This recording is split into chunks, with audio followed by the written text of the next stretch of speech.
let us discuss about 2023 ICD-10 coding guidelines for Chapter 15, Part 5. In the current session, we will be discussing about HIV infection in pregnancy, childbirth and puerperium, diabetes in pregnancy, long-term use of insulin and oral hypoglycemic drugs in pregnancy, gestational diabetes, sepsis and septic shock complicating abortion, pregnancy, childbirth and puerperium, puerperal sepsis, and finally COVID-19 infection in pregnancy, childbirth and puerperium. Now coming to HIV infection in pregnancy, childbirth and puerperium. During pregnancy, childbirth or puerperium, a patient admitted with an HIV related illness should receive a principal diagnosis from the subcategory O98.7, that is human immunodeficiency disease complicating pregnancy, childbirth and puerperium, followed by the code for HIV related illness.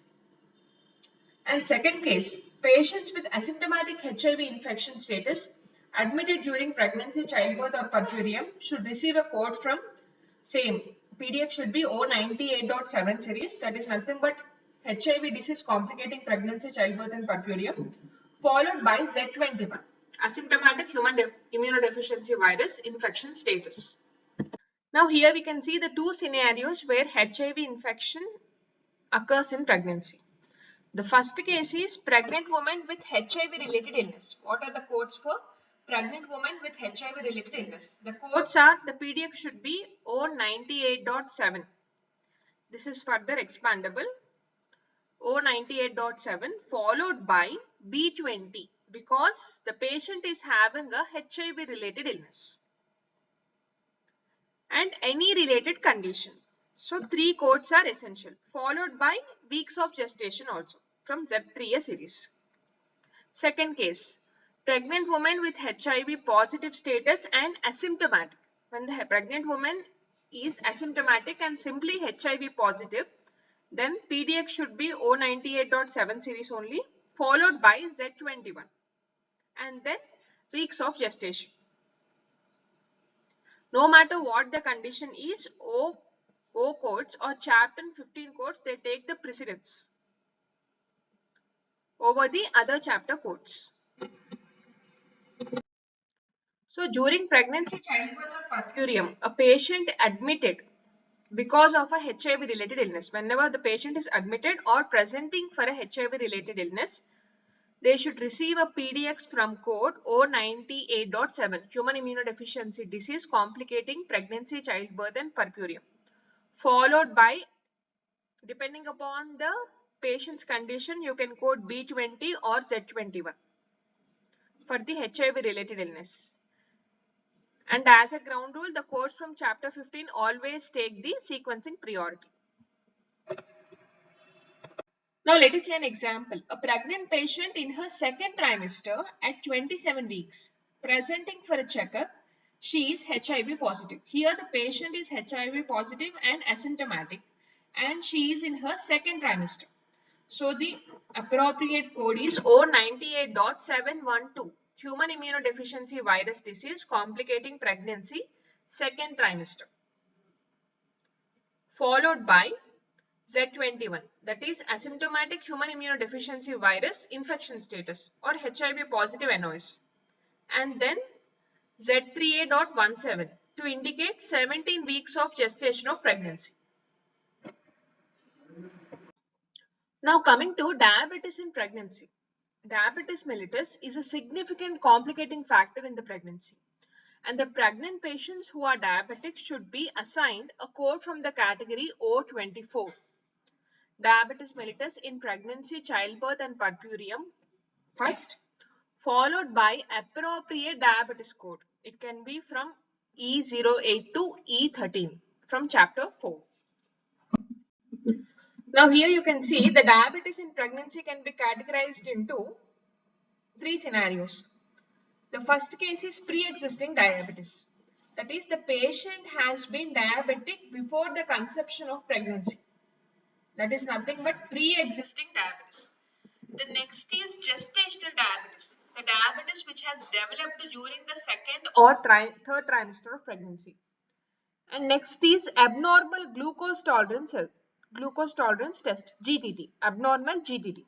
The abnormal GTT is given by code O99.81, abnormal glucose complicating pregnancy, childbirth and puerperium.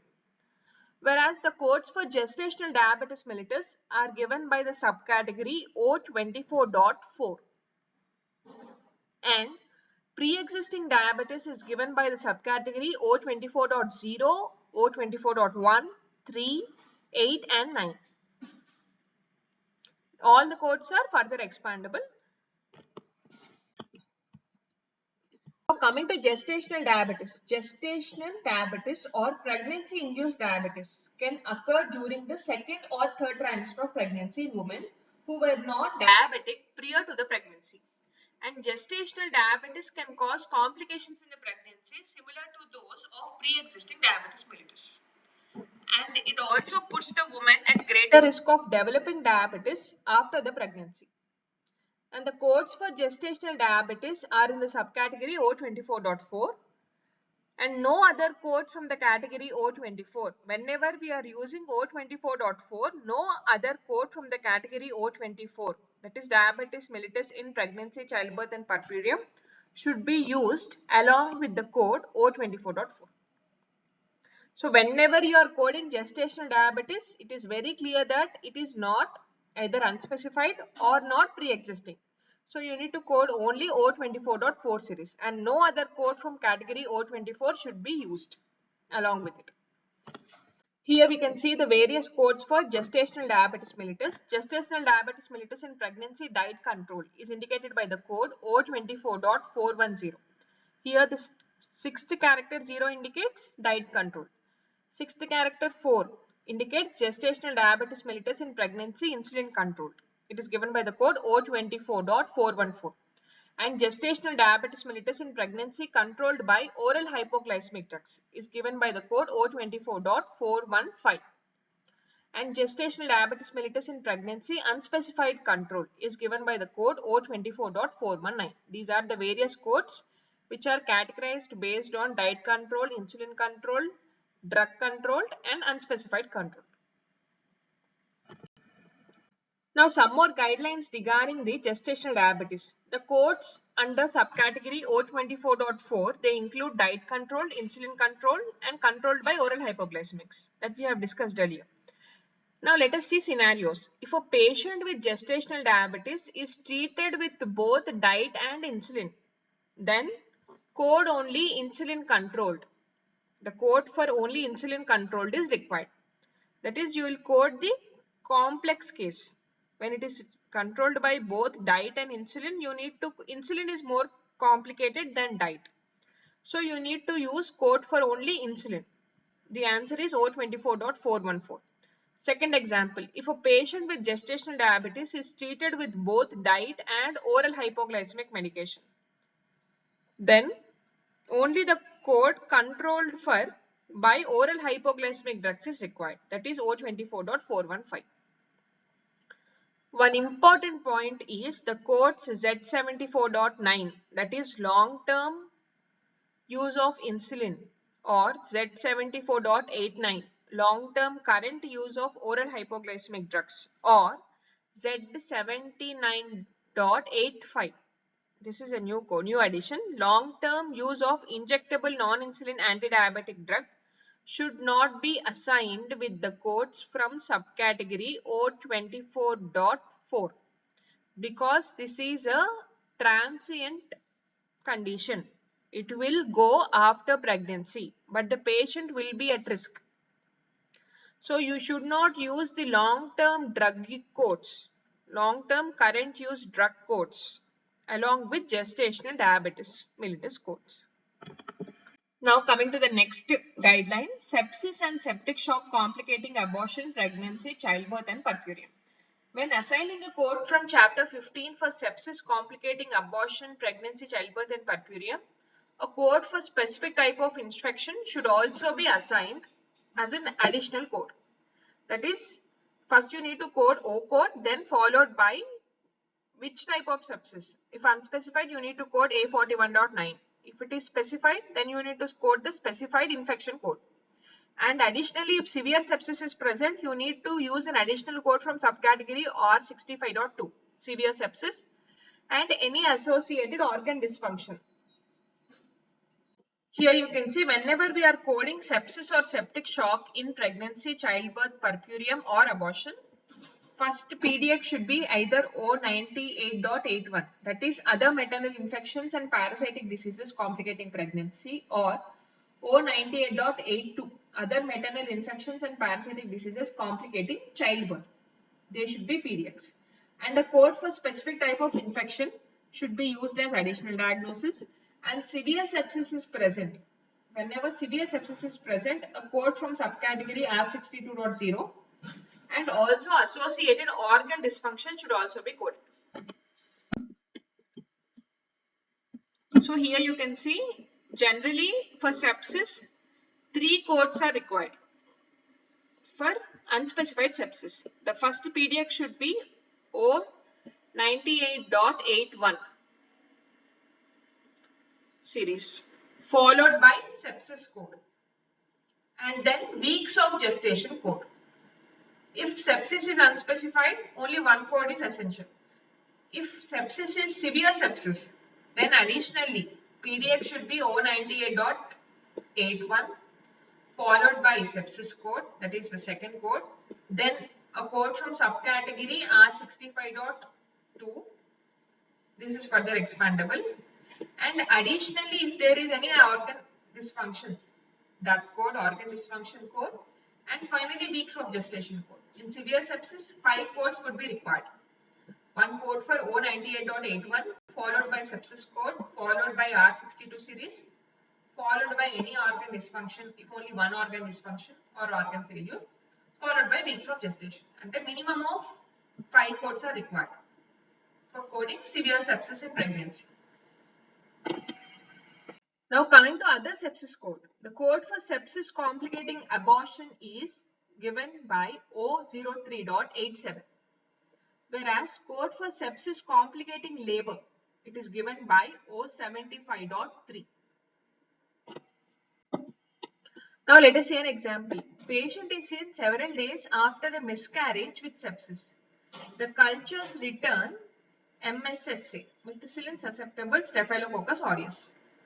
So the first PDX should be O03.87, sepsis following complete or unspecified spontaneous abortion. Then followed by B95.61, methicillin susceptible Staphylococcus aureus infection as a cause of disease classified elsewhere. And one more important point, whenever the organism is not included in the code, you need to use B codes also, B95 series also along with the sepsis codes.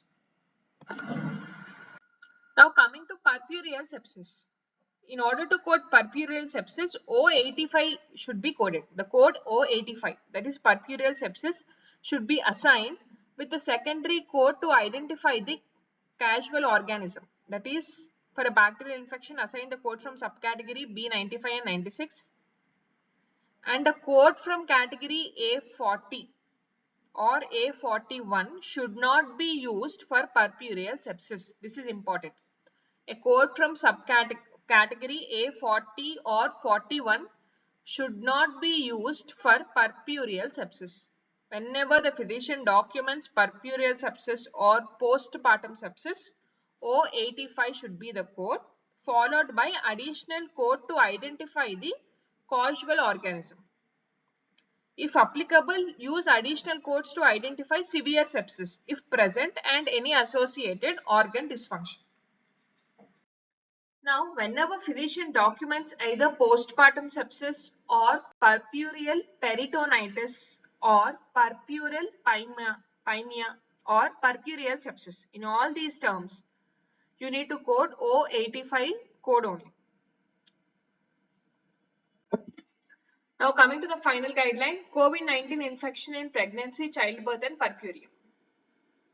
During the pregnancy, childbirth or puerperium, when COVID-19 is the reason for admission or encounter, a code from category O98.5 should be the PDX. Other viral diseases complicating pregnancy, childbirth and puerperium should be sequenced as the principal or first listed diagnosis, and code U07.1, that is COVID-19 infection, and the appropriate codes for associated manifestations should also be coded as additional diagnosis. PDX should be O98.5 followed by COVID code and followed by any associated manifestations. That is one case.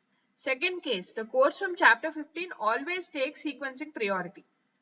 If the reason for admission or encounter is unrelated to COVID-19, whenever the reason for admission or encounter is unrelated to COVID-19, but the patient tests positive for COVID-19 during the admission and encounter, the appropriate code for the reason for admission or encounter should be sequenced as the PDX.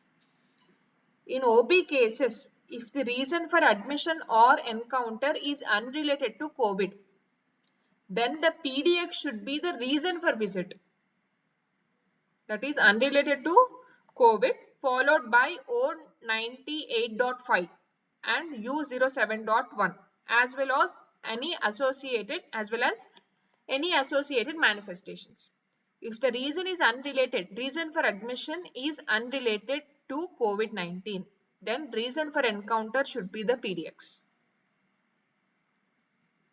If COVID is the reason for admission, then O98.5 should be the PDX. So whenever COVID infection occurs in pregnant women and COVID infection is the reason for visit, these should be the sequencing priority. First PDX should be O98.5 series to indicate other viral diseases complicating pregnancy, childbirth and puerperium, followed by COVID-19 infection, that is U07.1, and then weeks of gestation, which are given by the category Z3A. Thank you for watching. Please subscribe for further videos on medical coding and CPC training.